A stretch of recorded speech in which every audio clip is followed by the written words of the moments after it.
Ready start. संयुक्त राष्ट्र द्वारा जारी वैश्विक आंकड़ों के अनुसार दुनिया की कुल आबादी अब 8 अरब को पार कर गई है, जिसमें भारत तथा चीन दुनिया के सर्वाधिक जनसंख्या वाले देश हैं और अगले साल भारत दुनिया का सर्वाधिक आबादी वाला देश बन जाएगा।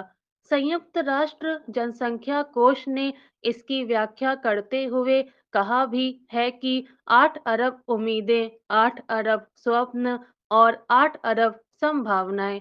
इसका सीधा अर्थ यही है कि दुनिया में जो भी बच्चा जन्म लेता है, उसके साथ उम्मीदें, स्वप्न और संभावनाएं जुड़ी होती हैं।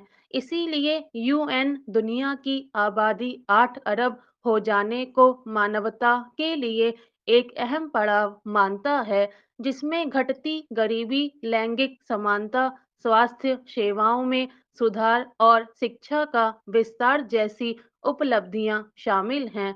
ज़्यादा महिलाएं जीने में सक्षम हैं, ज़्यादा बच्चे जीवित रह पा रहे हैं और लोग दशकों तक स्वस्थ जीवन जी रहे हैं। दुनिया की आबादी 8 अरब हो जाने को मानव सभ्यता के विकास के दृष्टिकोण से खुशी का पल इसलिए भी माना जा रहा है क्योंकि यह सार्वजनिक स्वास्थ्य, पोषण, व्यक्तिगत स्वच्छता आदि में दुनिया के देशों द्वारा सुधार किए जाने के कारण ही संभव हुआ। संयुक्त राष्ट्र के मुताबिक 3 दशक पहले की तुलना में लोग अब ज़्यादा जी रहे हैं। 2019 में जहां लोगों की जीवन प्रत्याशा 72.8 वर्ष हो गई, वहीं 1990 में लोग 9 वर्ष कम जीते थे और उम्मीद जताई जा रही है कि 2050 तक जीवन प्रत्याशा 77.2 वर्ष हो जाएगी। हालांकि भारत का दुनिया का सर्वाधिक आबादी वाला देश बनना कोई उपलब्धि नहीं, बल्कि यह आबादी देश के लिए आने वाले वर्षों में गंभीर चुनौती न बन जाए।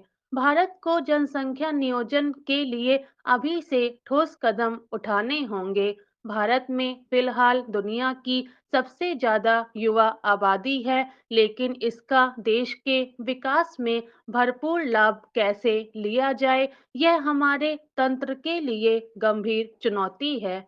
इसके लिए ऐसे विशेष उपायों पर ध्यान केंद्रित करना होगा जहां उनके लिए समुचित शिक्षा तथा रोजगार के पर्याप्त अवसर उपलब्ध हों। इसके अलावा उद्योग व्यापार को बढ़ावा देने के भी विशेष उपाय करने की दरकार है, ताकि देश में कृषि क्षेत्र में जरूरत से ज्यादा आबादी की निर्भरता को कम कर उसकी उत्पादकता का सही इस्तेमाल किया जा सके। माना जा रहा है कि भारतीयों की 80% समस्याओं का बड़ा कारण जनसंख्या पर अंकुश न हो पाना है। बढ़ती आबादी की विस्फोटक परिस्थितियों के कारण ही संविधान में उद्देश्य से प्राथमिक शिक्षा का लक्ष्य निर्धारित किया गया था, वह भी गौण हो गया है। हालांकि विगत दशकों में विभिन्न योजनाओं के माध्यम से नए रोजगार जुटाने के कार्यक्रम चलाए गए, लेकिन बढ़ती आबादी के कारण ये सभी कार्यक्रम ऊंट के मुंह में जीरा ही साबित हुए। बढ़ती जनसंख्या के कारण ही देश में आबादी और संसाधनों के बीच असंतुलन बढ़ रहा है। तेजी से बढ़ती आबादी के कारण ही हम सभी तक शिक्षा और स्वास्थ्य जैसी बुनियादी जरूरतों को पहुंचाने में पिछड़ रहे हैं। इसलिए जनसंख्या नियंत्रण कार्यक्रमों की सफलता के लिए सर्वाधिक जरूरी यही है कि घोर निर्धनता में भी जी रहे लोगों को परिवार नियोजन कार्यक्रमों के महत्व के बारे में जागरूक करने की ओर खास ध्यान दिया जाए, क्योंकि जब तक इन कार्यक्रमों में लोगों की भागीदारी नहीं होगी, तब तक लक्ष्य की प्राप्ति संभव नहीं है। स्टॉप।